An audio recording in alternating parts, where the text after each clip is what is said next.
Hey Taurus, Ascendant, Sun, Moon, Venus, Rising, and those of you cross-watching, welcome to your tarot messages. In today's reading, we'll take a look and see what the cards predict for you for the upcoming week. It is going to be a general one. If you're after a personal reading, feel free to reach out and inquire. My email address is going to be listed below the video.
Bottom of the deck, you've got the Two of Swords, okay.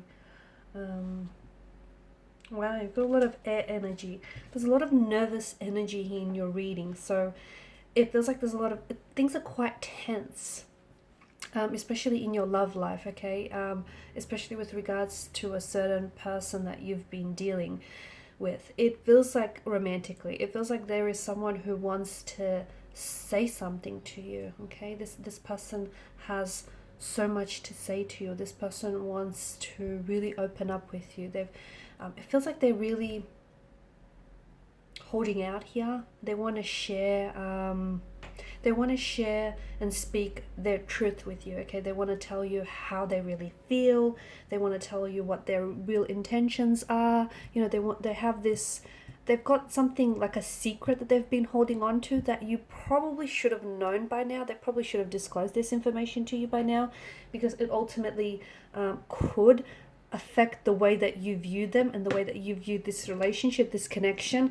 But they're scared to tell you. They're scared that they're afraid, okay. They're scared that you might see them very differently. They're scared that you might judge them. They're scared that, you know, they may push you away with what, you know, with the information that you're going to find out. It's a very strong fear-based energy. This person has a lot of blockages in their energy, okay. This is someone whom, see, you're perceiving it, maybe you're perceiving this connection to be with them to be a little bit one-sided. You feel as though it's not really fair, it's not really equal, it's not really balanced. And this is someone who I feel like they want to move things forward with you. They do, but I feel like they're scared. They're not communicating with you that they're scared. They're not telling you this, that they're afraid.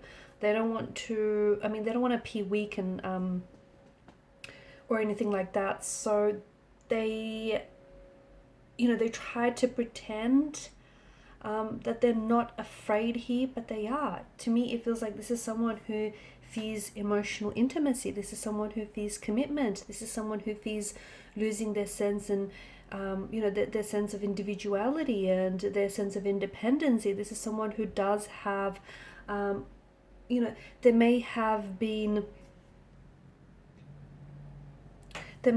abandonment issues. They may have, you know, they may have been rejected in the past, and this is someone who's scared to experience those similar emotional experiences.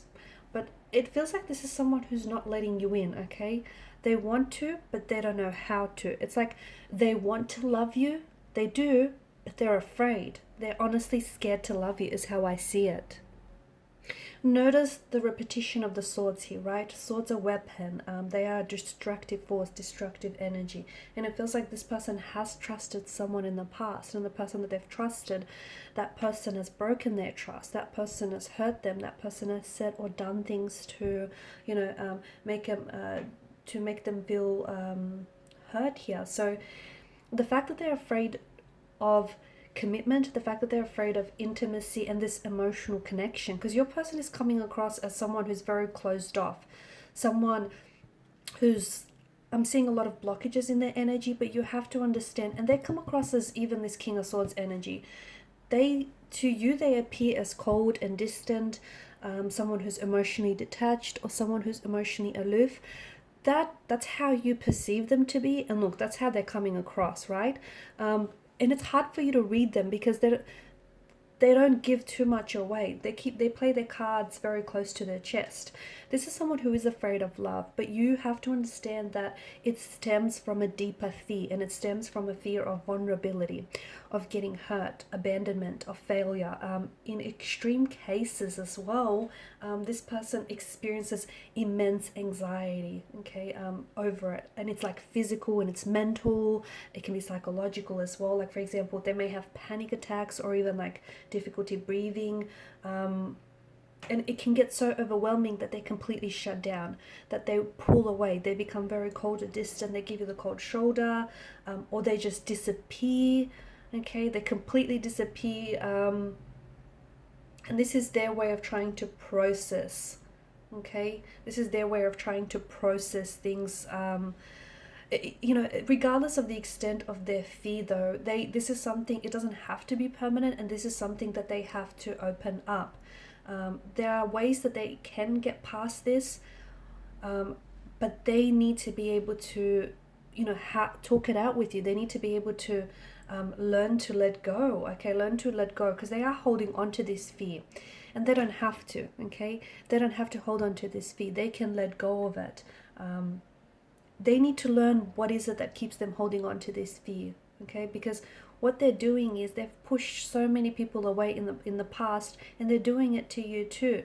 They don't want to, but essentially this is a behavior now, and it's a choice. Holding on to this fear is a choice, and they choose to hold on to it. And maybe because it's so familiar and it's something that's so, you know, that they've grew so accustomed to. The problem is more complex as well, because I feel like it's also them holding on to is also woven into their identity, into who they are. So they feel as though, you know, they've always been this way. This is how they are. This is part of their DNA.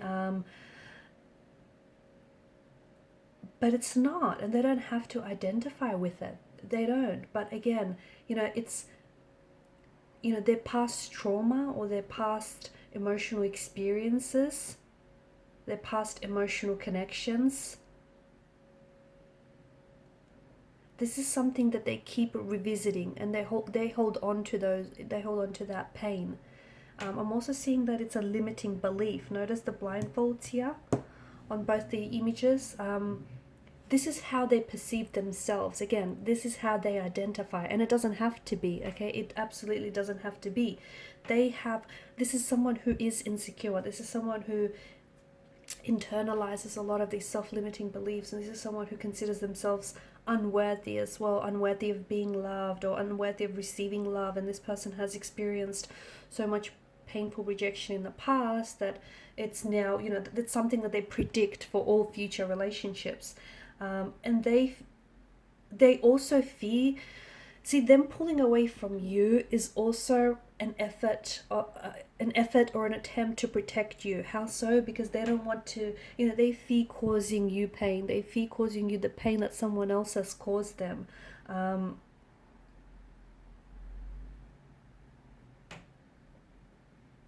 And I'm also seeing that this is someone, I mean, Page of Swords energy, this is someone who doesn't, you know, doesn't necessarily conform to certain standards or to certain expectations. I also feel like this person has their own way of doing things, and that's okay, but they need to be able to communicate this with you, okay?